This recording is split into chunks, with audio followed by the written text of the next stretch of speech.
Alright, here's my Alzheimer's pamphlet. Rules to follow if you're under 60 to prevent Alzheimer's by Mitchell Carbone. Remember, understanding the structure of the brain leads to understanding of its functions. Ultimately, brain graft theory and its completion will spell the end for all diseases, but it's only at 2 to 3% complete right now. That is the Connectome project where they're graphing the brain. I have a lot of very good images about that. In the meantime, I guarantee my booklet is by far the most practical and comprehensive guide to preventing Alzheimer's in your family that there is. This could be historic, people. So, it's pretty simple. A few different categories. Number 1, breathing techniques. I recommend you try the Wim Hof method. It's a series of breathing, holding breaths, and taking ice baths. This resets the autonomous nervous system and is very beneficial for brain health. I recommend you go to the Certified Health Nut on YouTube. He has breathing exercises that release DMT, and he has breathing exercises that release trauma. Kundalini Yoga also does these breathing exercises. Pranayama Yoga, Ben Greenfield. He does these things. Also, he's into biohacking quests and microdosing of psychedelics too, which is another part of this. All of these techniques and authors are available for free on YouTube. They're easy to follow, especially the Wim Hof and Certified Health Nut, whom I recommend for his 3 basic daily exercises. Intermittent fasting, part 2. Look up the great Sadhguru on YouTube. He talks about intermittent fasting and a bunch of different ways to do it. One easy way is to eat once a day at 4:35, and you can eat till 8 o'clock, you can eat till 6 o'clock, but you can eat one huge meal. But start at 4:35 and then have a cutoff time.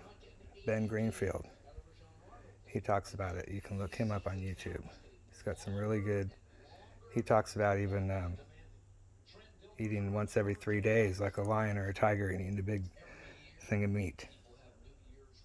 Joel Friedman is somebody to look up on YouTube. Talks about these things. Joe Rogan, and he had a UFC boxer on there that was really good. And if you YouTube these guys in intermittent fasting, it'll come up. Again, all these techniques discussed thoroughly but easily adapted to your personal needs. Eating one meal per day at 4:25 is what Sadhguru recommends, that it gives the body, especially the stomach, time to heal between meals, and the time of day meets many ancient needs. Psychedelics. Ancient plant ceremonies, rituals combined with Western culture. Now, I'm not going to advocate taking drugs, but DMT, psilocybin, LSD, ketamine, MDMA, all help deal with trauma and help PTSD. All are safe. All will be legal soon. They put the ego mind at ease, and it opens up neural pathways once dormant and keeps Alzheimer's plaque out of the brain. It's my contention. It's better than anything anybody else has got. Meditation techniques. So do your breathing, do your intermittent fasting. If you want to do the psychedelics, you can consult your doctor and consult. There's YouTube videos I also will be recommending for taking those, either microdosing or taking it in chunks, all kinds of different psychedelics. And then meditation. Sadhguru has some very good ones. Sankhya Yoga and Chakras by Vinita Rishnakar is one I recommend. Kundalini and Pranayama Yoga, that's huge. The eyes gaze to the center of the forehead. This claims to do 1,000,000 years of evolution within a couple of years, and it transforms your blood. I'm not saying... And then also downloading the Akashic Records, ancient tablets, and cave knowledge, even while sleeping. And I'm serious about this. So if you do, say 2 things out of the 4 I mentioned: meditation, do 2 of the meditations, do 2 of the breathing techniques, do 2 of the intermittent fastings. You don't have to do psychedelics, but I would recommend doing 2 if you do. And then you'd pretty much be set for, say, 2 weeks to 3 months.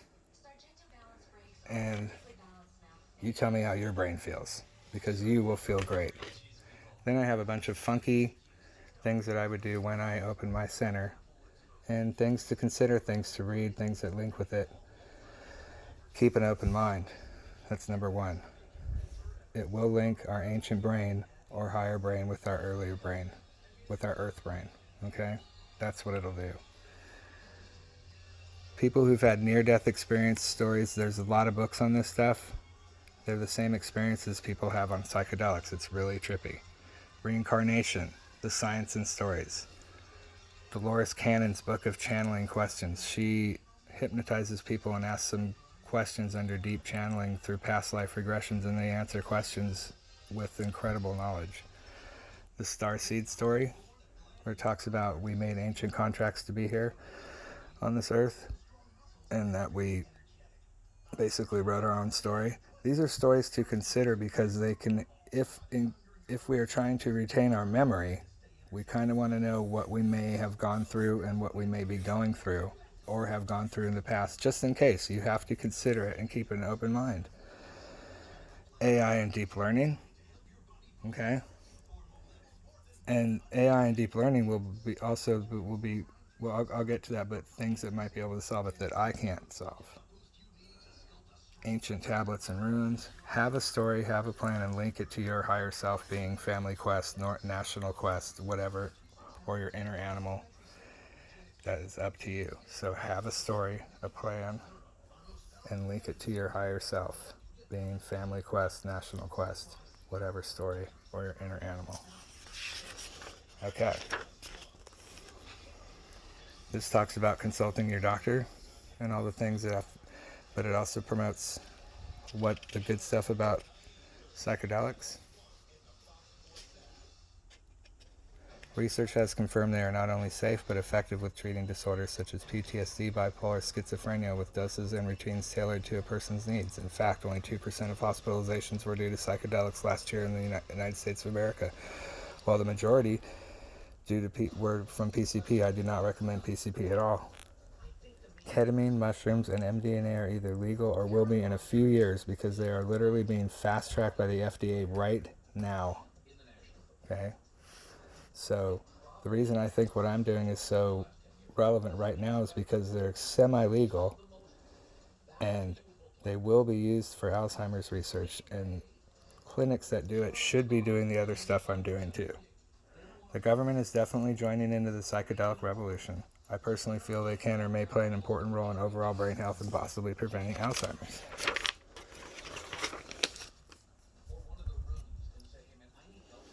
I have no proof, but it just makes too much sense when you are looking into everything that psychedelics do and are. They clearly get parts of the brain to communicate which normally do not. They shut off the egoic brain and let parts of the brain which may have been neglected reset to more normal and cohesion with an open, transcendent, healthy brain. They are not addictive, they cannot be overdosed, and you do not need to continually take them to reap the benefits. It's an absolute no-brainer. Consult your doctor before taking any legal or illegal drugs.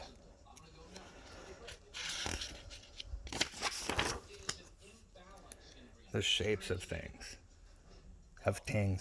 Watch spinning fourth dimensional objects on YouTube. I'm telling you, if I had a kid, I would be showing them this stuff when they were young. I've talked about this in my other videos a year or two ago. And that was part of the reason people thought I was so crazy, because you're looking at spinning objects. But I'm telling you, look at sacred geometry, the structure of things. You don't have to. But if you're doing the other things, I do think that you're going to find interest in this.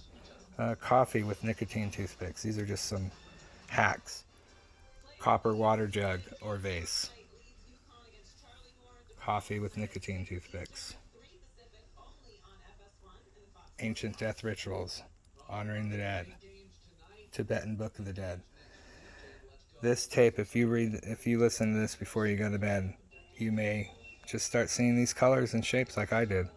I saw them before I listened to the Tibetan Book of the Dead, but it talks about the different colors you're going to see when you die before you go into your next life, and you might want to just consider it. It's a fun exercise. Sadhguru and the pyramids of Egypt. I'm talking about mummifying and things like that. That's possible. That stuff is true. It's possible. Brain graph theory. Play deep learning apps and games. Brain graph theory, mapping the brain, is the hugest thing out there right now. And there's so many weird ways that they're trying to do it. But one of them is just having people play games and predicting protein folding and all kinds of stuff like that. So, any other thing? Oh, what? For one, Mayo Clinic and something else, they don't have anything about what I'm talking about. They give you nothing. But I talked about that in other videos. Other possible cures that I will have nothing to do with: DNA manipulation, gene editing, microbes for gut and other bacterial systems, and also putting brain chips in the skull, like Elon Musk wants to do with Neuralink. But these are all 5 to 20 years away, and you can do mine right now. So this is my pamphlet. I'll be sending it out, posting it on Facebook, Oprah, sending it to her. I want to get on her show and show this to the world, because I know if I opened a clinic it would work, and I could combine it with schools, and I could do all this other stuff. But my first thing is a pamphlet to give to your family, Solving Alzheimer's. And let's review one more time. Breathing techniques, do 2 of these. Intermittent fasting, try 2 of those. All of this over a 30-day period. Psychedelics you do not have to do. Meditation, Sadhguru, Sankhya, chakras, all this right here. Kundalini yoga, 2 of those. And then do some studying. 2 things on your own. It could be any subject, anything. I'm giving you some suggestions though.